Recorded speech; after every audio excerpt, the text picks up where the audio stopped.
my beloved motherland. We don't have freezing winters or burning summers.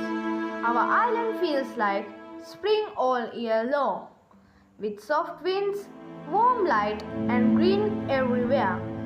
But today, our paradise looks like a big lake. The floods have taken away homes and roads, and the land we love is covered in water. Still, one truth shines bright.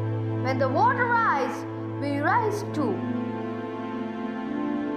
Because we are Sri Lankans, we don't break. We stand together. We help each other.